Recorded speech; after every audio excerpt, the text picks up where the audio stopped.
Hi, friends. Welcome to the Just Be podcast, the place where you can just be. Welcome to our multi part series called Lattes and Letting Go. This series is intended for you to grab a latte, grab a warm tea, grab water, whatever it is that you need. Settle in and get cozy and just enjoy listening to the set of professionals I've invited on board to talk about different areas where we might be able to let go a bit of old or underserving ways of being. We'll be diving into everything from relationships to society to us as individuals and our nervous systems throughout this series. So I'm really excited for this one, and I invite you to check out each episode that stands out to you.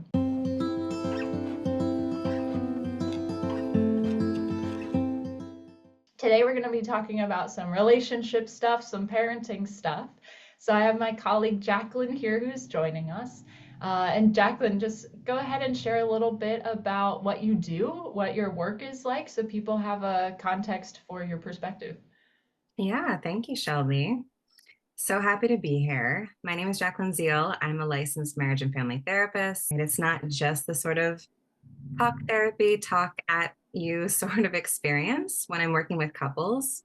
My favorite thing is actually having them do exercises in session, whether that's mindfulness exercises or actually practicing these communication skills that we work on. But also, it's really about learning to open up our hearts to one another. And I know Shelby and I are going to go a lot more in depth about this whole process, like how do we support each other and whatnot. But something I really love about this work is just giving people that emotional safety in order to actually be able to show themselves to one another more fully. So I think a good starting spot is what are some of the most common challenges that you see that parents face with young kids, especially like 0 to 3 years old range, because we know kids grow up so fast. We hear that phrase all the time, right? And they certainly do. So I feel like each stage has such its own unique set of needs and boundaries and changes that happen in the relationship as the child's growing. So, what are some of the most common challenges during that age range that you're seeing in your work?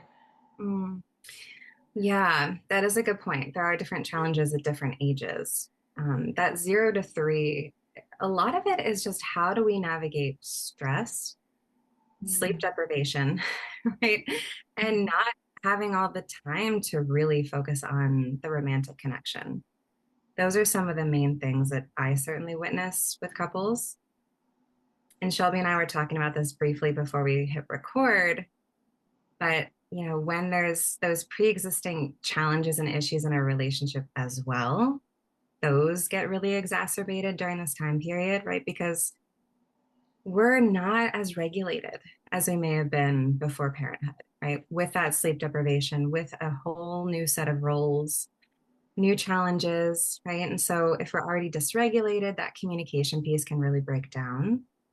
And the other part is that for a lot of couples, there's some degree of like sliding into a roommate stage, which to some degree, like there's nothing wrong with that, right? Priorities have to shift.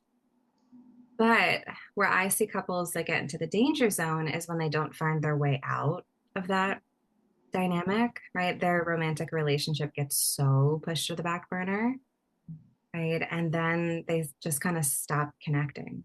So those are some of the big challenges I notice. Oh, yeah, absolutely. I love that you brought in the regulated and dysregulated states as well. I think that's such a noticeable shift, especially when a lot of people enter into parenthood dysregulated for whatever reason.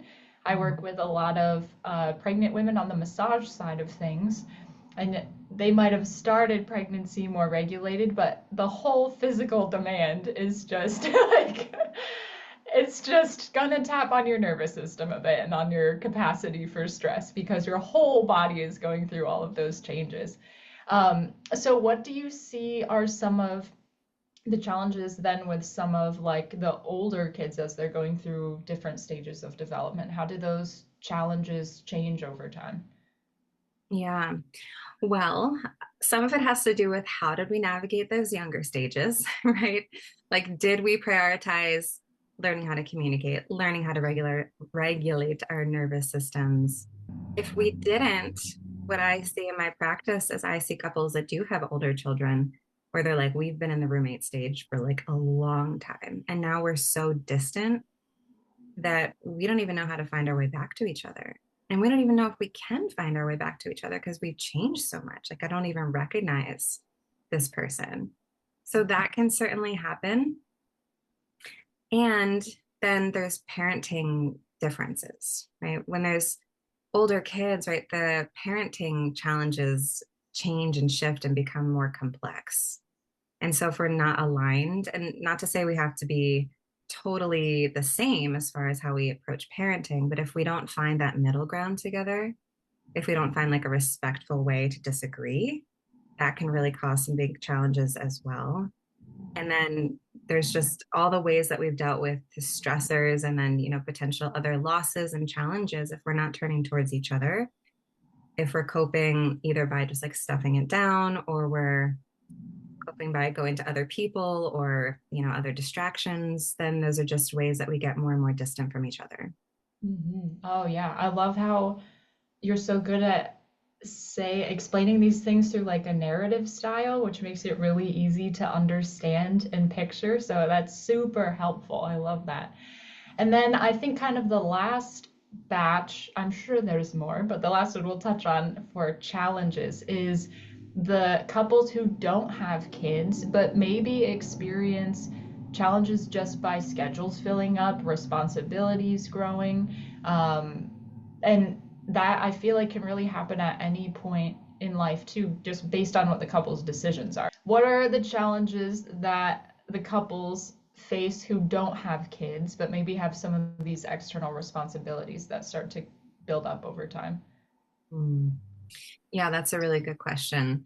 So I think it's similar in that when there are all those different, other challenges and increases of responsibility, or even sometimes work schedules. This is something that I've encountered a bunch too. Like, someone's working second shift or third shift, and the other person has, like a daytime job, right? And there's just like, there's different stressors, there's different demands put on their plates, right? And in all of this, if we're trying to figure out how do we be good teammates to one another.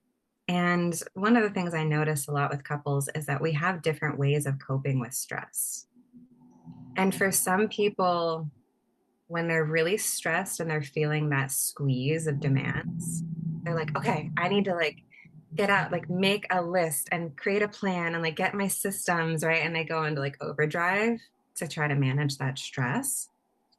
And sometimes, actually more than sometimes, the other partner can kind of get paralyzed or shut down with stress, right? This is so overwhelming. I can't deal with it, right? And that's a pretty common dynamic that we see, especially when person one is like in that like overdrive sort of mentality, because that can almost invite the other person to be like, okay, they've got it. Why don't I just like avoid a little bit, right? So we can see this dynamic that can often happen, which in therapy world we call like over functioning versus under functioning. So that's a dynamic that can really emerge when there are more stressors, when there are more demands. So that's one thing. But also, if we're not turning towards each other, or if we don't have those skills or didn't feel like we have that permission, or oftentimes it's also like attachment patterns that show up in times of stress. Am I allowed to ask for support? Am I allowed to share that I'm struggling? If we don't have that in place or we haven't practiced that, then we can often just kind of like look to outside, um, distractions or like other people. It's like kind of siphoning that connection out to others. And so those can be some real ways that couples just get distant, whether it's kids or just other life responsibilities. Yeah, oh, absolutely. I love that uh, the example you gave of when the one partner's response to stress is to just jump in the deep end and plan and manage it. And I hear a lot in my client work from usually that person's side of my partner doesn't help me, I'm doing everything, I always have to do everything. But to think about it from their side and go, that does look like someone's handling it. It looks like someone is handling it with expert level planning abilities who has done this time and time again. So I wouldn't know my part in their process. So I'm just gonna sit back and let them take care of it because I don't even know where to begin. And I can imagine too that sometimes how that energy is delivered can also just add to the overwhelm for the other person too. Like someone who is just naturally jumping in and creating change and process for someone who's not used to that or maybe doesn't want that, then that can just add to more of the like, oh, there's a lot of change happening now all of a sudden. It's not just the original stressor, but now my partner is creating this master agenda of what to change and what to shift. And I can imagine that that would feel really overwhelming and create that dynamic that a lot of my clients don't want, which is the one partner pulling away because they're seeing that that individual is handling everything. So with these challenges in mind, right? It can I can imagine for listeners, it's like, okay, we just opened up Pandora's box a little bit, and it's like, great, now we know all of our problems. They have words to go with it. So, what are things that couples can do when life is feeling busy, when it's feeling overwhelming, to help start connecting to one another? Yeah, that's a really great question. And I just want to normalize, right? These are challenges that we all have. Even the healthiest relationships have these challenges, right? And so I don't want anyone listening or watching this to feel like overwhelmed, but really just to know that these are all challenges that we all face, but there's also very real and practical skills that we can practice. And so I would say the first thing is we want to create regular touch points with each other. We get into the danger zone when we stop communicating, and especially when we stop communicating about like the real stuff. When we're just kind of like skating on the surface all the time. And this can happen whether we're in that parenting sort of era or even as you're describing, like those other stressful, intense times that couples go through. If we're just kind of skating on the surface and just kind of managing, like, all right, did we get everything from the grocery store? Like, this thing needs to happen to the house, right? What do the kids need? If we're not really checking in with each other and like leaning in and asking, how are you doing? What are you struggling with right now? What what's going on in your world, right? If we stop having those kind of conversations with each other, then we don't really know what's happening and how the other person might need support. And often too, we don't need to fix the other person's challenges. This is something that comes up a lot because sometimes when couples do have those conversations, the person on the receiving end is like, I just want to like fix this for you. Like, I don't want you to be stressed. I don't want you to be in distress. And that's a beautiful thing. But we often, especially from that like deeper attachment need standpoint, we just want to know I'm not alone in this. Like, you're in this with me, right? You may not be experiencing exactly what I'm experiencing, but you can be emotionally present and engaged to my experience. Like that is meets some of our deepest needs that some of us don't even realize we have, right? But like it's powerful when we can actually get to that point together. I have a resource on my website too, um, that I'll share, later on. But it's how to create a weekly relationship check-in with your partner. That's something that my husband and I practice and have been practicing for going on like 4 or 5 years now. And it's just like a beautiful 15-minute tops like structure of questions to ask each other each week. After doing it this much, my husband and I have it memorized, but it's a great way to just like really do that check in with one another. How are you actually doing? What am I doing well to make you feel loved? Right? Like it's really exchanging feedback and just having a way to have those structured conversations at least once a week. So those are some things I think are really important. Oh, I love that. What an amazing resource, because that went into one of the questions that popped up in my head is very really and what I talk to my clients about is you're not just born trained as a therapist knowing how to enter into relationships and support someone who's going through a crisis moment, right? Like we didn't really get that manual downloaded somewhere along the way. So when we are in relationships and relationships are so common, these moments will come up naturally, of course, where someone is overwhelmed or going through stress and the other partner is there, like you said, wanting to support and maybe genuinely not knowing what is the most effective way to support their partner, either just as an individual or like what is more generically good ways to support people.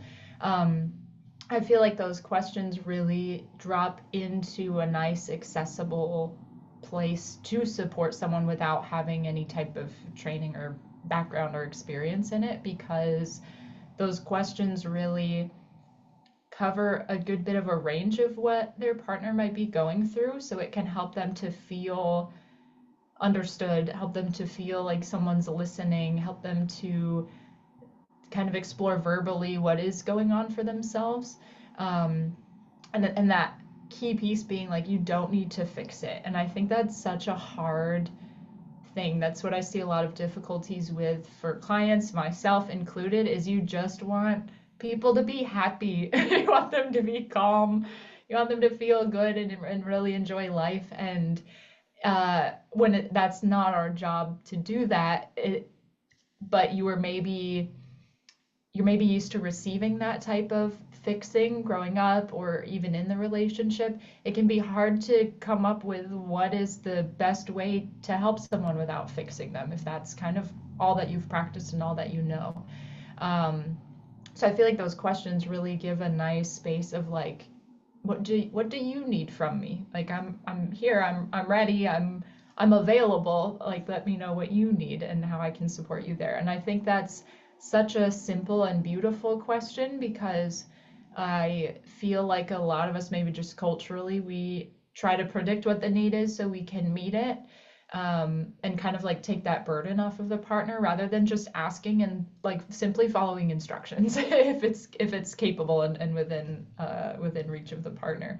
Um, the other area that my mind went in your answer was those questions feel really easy and accessible when one partner is going through something, the other partner is maybe more available to support. Maybe the questions are also the answer to my next question. What about when there's conflict between the partners, when both of them are feeling something, or when both of them are feeling overwhelmed? Maybe it's towards one another, or maybe it's just they're both going through their own individual stressors. Like who takes the lead? Who is the one to like sit down and initiate this conversation or checking in? What would you recommend in that scenario? Yeah, well, I think there's definitely some different factors at play here because what I would wonder is how intense is the conflict? Is there is there emotional safety? Like, can we just kind of sit down and hash things out? Be like, what's really going on here? We keep getting into conflict.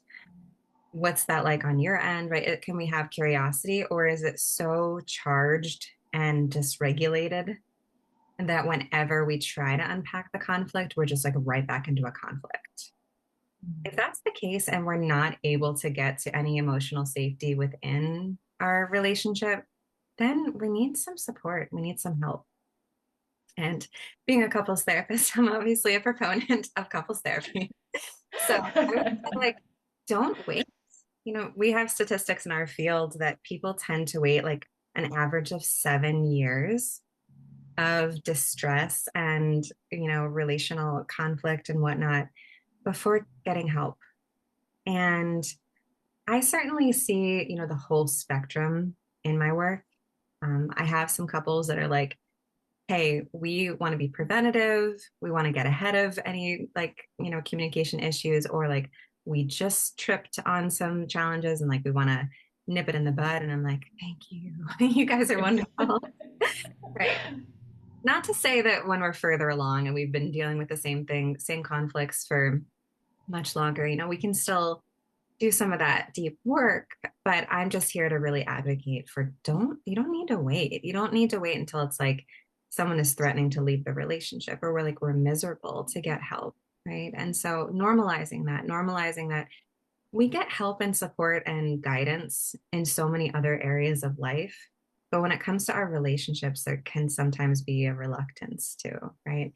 And at the same time, the quality of our relationships, that has such a huge impact on our mental health and our well-being, right? Our outlook. Anyone who's watching or listening, that was my dog. I'm not sure if you heard that. He just sneezed. um, yes, anyone like watching or listening to this, I just want to really normalize that getting help early on, like that is so important and essential to, especially if we want to be in long-term relationships. Getting that support's really, really important. So that's a factor that I want to just put out there. Like if you're just witnessing, like we're in a cycle and we just can't find our way out of it, you don't have to find your way out of it by yourselves. Like that can be an impossible task. But then, if we are in a secure relationship where we can really find our way back to one another, I would say if we're practicing a weekly check-in, right, if we're used to having these conversations, that could be a great time because the thing I love about the weekly check-in is that we're like entering on neutral ground, right? It's not like one person got to that place like, I'm so frustrated and now I need to tell you like you're disappointing me and like you're not showing up for me and I'm mad about this, right? And then the other person's like either firing back or like shutting down, right? And it's like, why didn't this go well? Right. Instead, the check in is like an opportunity for us to give and receive that feedback. This is what I'm really struggling with this right now. If you could show up for me in this way, or if you could really honor this need or this need, like that would really help. Right. And then taking the other person's, like it's a give and take. And the other person can say, well, actually, this is what I really need. And the other thing I really want to name about that process is that it's not uncommon for couples to start that weekly check-in where one or both are like, I don't know, I think you're doing fine. And I don't have like an ask right now, or I don't have a need right now. And what I would really encourage is like to not take that at face value and to just kind of encourage like, it's safe to let me know that you have needs. It's safe to let me know what I could do to improve or be better for you. And this was something that my husband and I really had to work at because you might have guessed I'm the really vocal one about like, I have a lot of needs and here's what they are. And he would just be a little bit more like, oh no, I think you're doing fine. And I had to really generate that for him. Like it is truly safe for you to let me know if something that I'm doing is not working for you. And, just to like really establish that. So that's one thing I would mention there. But yeah, I think really just working on consistent ways of communicating with one another is really, really important. And just to not wait to get help if things feel really stuck. Oh, I love that. I love how you went into not waiting to get help because I think we just see this in like every discipline too. Like even in the medical field, people wait until the pain is really, really bad right before going and trying to find support somewhere. In massages, certainly, people are like unable to sleep 7 nights in a row before they'll come in for a massage that they could have had 7 days ago. So this brings me into an area that I love recently to dive into, which is the standards that we can maybe start holding for ourselves for when to go in and get support, because it's, I think when you're in the moment, it can be really hard to, because maybe you are in that dysregulated state and the clear processing is not happening, you're not able to take a step back and see like, oh no, I really need help right now.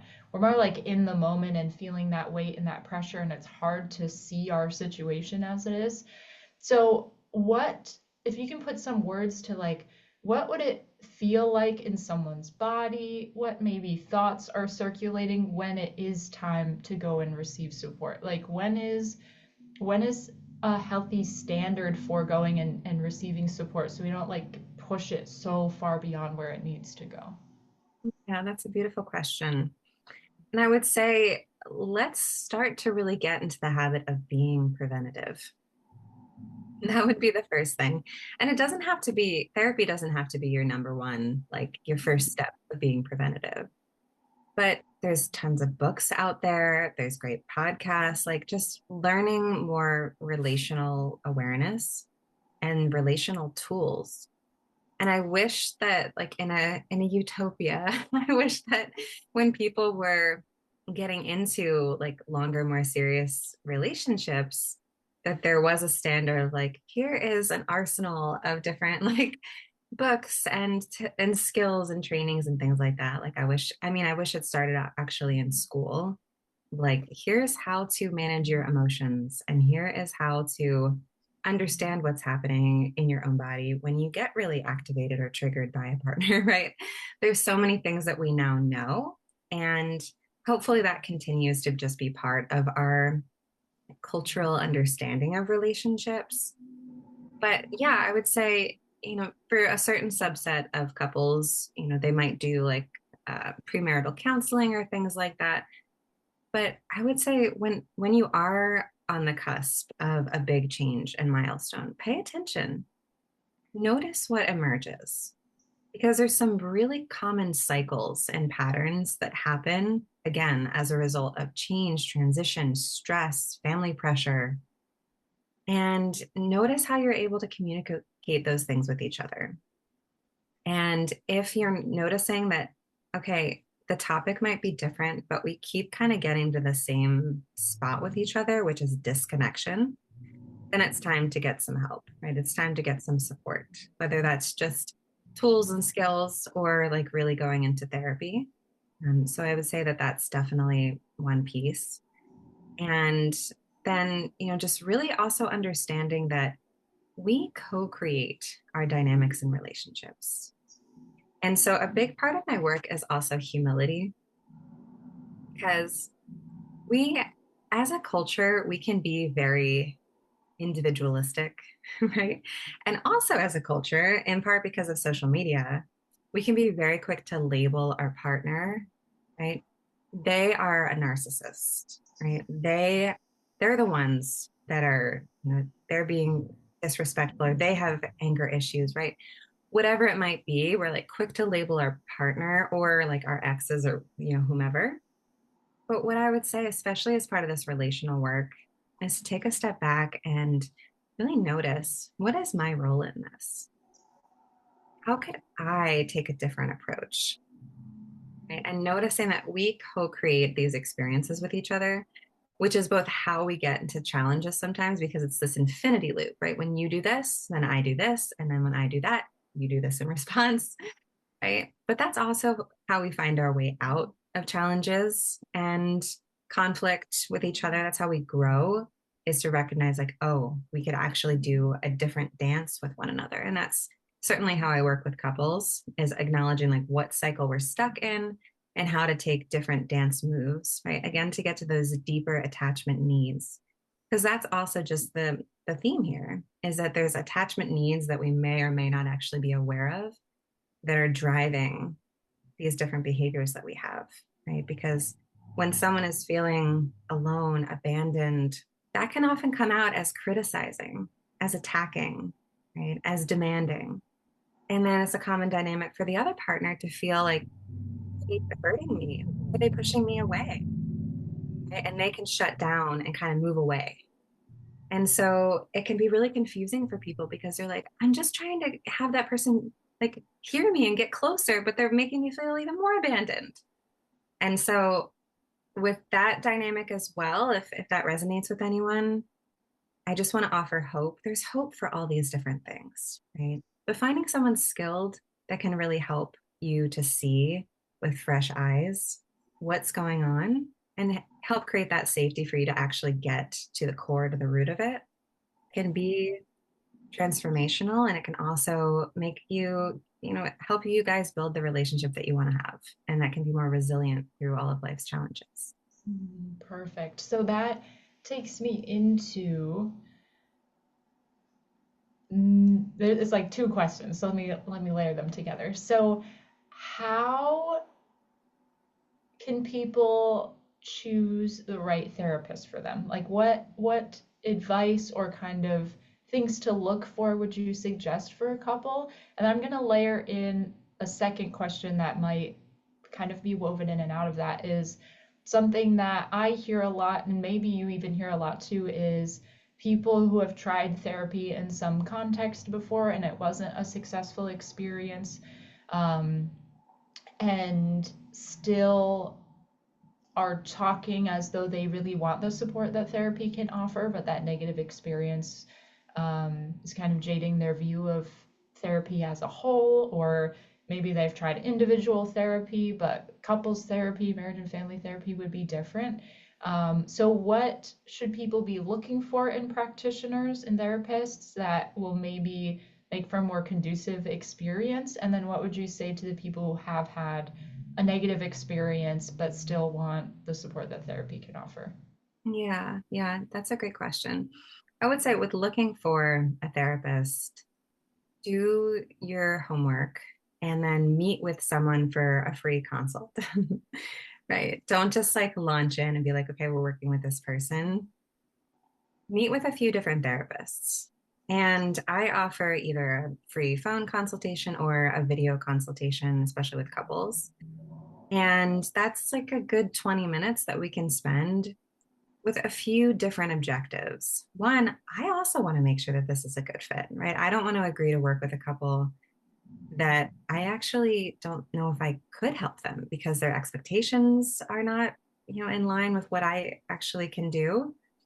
Or, right, because there might be contraindications, things going on, domestic violence, whatever else that just wouldn't be appropriate for couples therapy. I also want to make sure that, I'm giving them as much as I can, just being transparent about here's what I can do, here's what my process is like. And then on the client side, it's a few different dimensions. One, you want to really ask, what is your approach like? How do you really, try to establish change? What does that journey look like? What would that like, especially given our context? And then the other big piece here is the X factor of do we have a vibe? Like, do we feel like good in this person's energy? Do both of us feel like we could open up to this therapist? And that's such a key because if one person feels like, oh, I got a really great connection, like that feels really good for me, and the other person's like, I don't know. I didn't necessarily like the way they said this or the way they framed that.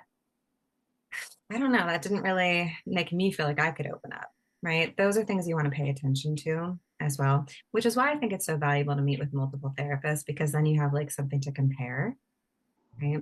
And then when you actually do start working with a therapist, one of the most important factors in whether or not a therapy experience is going to be successful is what we call the therapeutic alliance, which is really like the bond that we create between clients and therapists. And so, especially since I do so much attachment work and it's not surface level, right? Like I'm really trying to create the safety for people to go deep and sometimes share things that they've never shared with anyone. Right? So there needs to be tons of trust established with that. And I need to be able to make both people feel that sense of trust and that sense of safety. And so I would also just encourage people to debrief with each other, debrief with your partner after therapy sessions, especially in the beginning, just to be like, how are you feeling about this? Like, are you feeling like you can be open? How's this, process going for you? So those are some things on the client side that I would definitely advocate for. And then as far as like approaches and modalities, emotionally focused therapy, which is EFT for short, is one of the most research-backed, evidence-based couples therapy, like gold standard for couples therapy sort of approaches. And that's what most of my couples therapy is really rooted in. And it creates a beautiful roadmap for how to deal with these really complex challenges that couples have. So that is like a really great model to be looking for. Gottman is great as well, but Gottman is a lot more about like skills-based tools. It doesn't necessarily get as deep as EFT, right? And EFT is really well documented for having like lasting changes, right? It's not just like a surface level. We do this new thing now, right? We talk to each other in this way now. It's like we feel different as a couple, right? We relate differently to each other. We understand each other differently. So that's really powerful. And then to the second part of your question about like what happens with people who have had bad therapy experiences or just like unhelpful or like we just didn't really make progress at all. It was kind of like neutral. So that I would say, I'm so sorry. And I've had bad experiences in therapy too. And unfortunately, therapists are humans and I'm not for everybody. And therapists, we're not all for everyone. And so I want to normalize that too, that sometimes it does take meeting with a few different therapists or trying a few different times to really get that support that you're looking for or that feels like, oh, this is different. So don't give up. It's worth it. It's worth it to find someone really good. And then I would say too, see if you can find recommendations in your community. Like ask around. Sometimes like even sliding into like an anonymous like Facebook group, like does anybody have a couples therapist they recommend that like, they've worked with, right? Get those type of recommendations because firsthand accounts can be really helpful. But just know that there's so many therapists out there. There's so much support out there. And Pennsylvania is also a really big state. So if you're open to virtual therapy, you're not like just also limited by who's, within driving distance from you as well. So I would say just don't lose hope and keep exploring because when you do find someone great, it is really life changing. With therapy, you're bringing a whole, if it's couples therapy, you're bringing a whole third person into that dynamic. And we all pick up on each other's energies, and some people are really sensitive to others' emotions and things like that, and just the whole presence that a therapist brings into the space. And it's like whenever you bring someone else into that dynamic, the two members of the couple are adjusting and kind of changing how they're presenting themselves around this person because that's what we're used to doing is just adapting to who's around. And that I can imagine would really change or at least impact in some way the outcome of that work and those conversations that people can have. Which kind of segues beautifully into our last question, which is if people want to work with you, how can they find you? And as well as if there's anything that we didn't cover about your work that feels really central to share for listeners, feel free to share that as well. Okay. Yeah, so if people want to work with me, my website is the best place to find me. It's Therapy with Jaclyn. It's just JACLYN .com. And my website also, I have a blog with tons of blog posts with different resources and information. I also have a monthly-ish newsletter that you can sign up for on my website as well called the Nurtured Newsletter. And I talk all about different things going on with, yeah, how to really tend to our relationships. And that's a really fun project that I love to work on as well. And occasionally I'm on social media. My Instagram handle is also Therapy with Jaclyn, so you can feel free to follow me there as well. And I take really lengthy breaks from social media because I just find it very overstimulating and distracting. But every once in a while I'm there, so that can be a fun way to keep in touch as well. Bringing it back to how people can get in touch with me and what we were just discussing about like consult calls. I try to make that process really easy for clients because I also understand that when we are feeling in crisis, whether, I work with women individually and I work with couples, whether it's a woman who's like, oh my God, like I just really need support. I'm looking for a therapist. And that might be like 11 o'clock at night looking for someone. And instead of playing like this email ping pong or like call me, let me call you back, I have a calendar right on my website where you can just like book a consult call and just like have that taken care of. Which I find that really useful for clients too, because when you're in that moment of like, I really need support, sometimes you just want to know, like, okay, I got something booked. Like I have something to look forward to, right? So if it's a couple or an individual, to just be able to book that consult call, I feel like that's just a really great way to meet people in that space as well. So that just makes the process really easy. And I also, if it's not a good fit, something that I always offer people is to get referrals. And I have a really beautiful, strong referral network of other therapists. So that's something that I love as well. And um, collaborating with other therapists too. So when I'm seeing a couple, there's often one or both members of the couple that see an individual therapist, and I collaborate with their individual therapist. So I love like creating this continuity of care as well. So that's something I love to do. And it's been a real pleasure talking with you, Shelby. And I love these questions. And it's been really beautiful to explore this topic with you. Awesome. Thank you so much. Yeah, I feel like we really got into such depth in such feels like a short amount of time for talking about something so big. And for listeners, all of the links, including your weekly check-in, I'll include in the description wherever I post this, the podcast. So all of that will be available for people to find your website, your consultation link, all of that stuff can be there for easy access. So thank you again for joining us and sharing your expertise. This is all really valuable stuff that I feel like a listener can feel understood and feel seen in their relationship, but then also have a sense of direction and where they can move forward and start taking steps right away, whether that's the weekly check in or different ways that they can start supporting their partner in a new way, or just booking that consultation and starting to explore working with a couples therapist.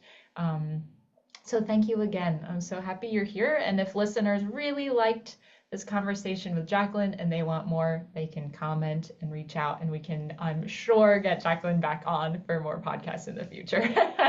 So thanks again. And for all the listeners, we'll see you in the next episode.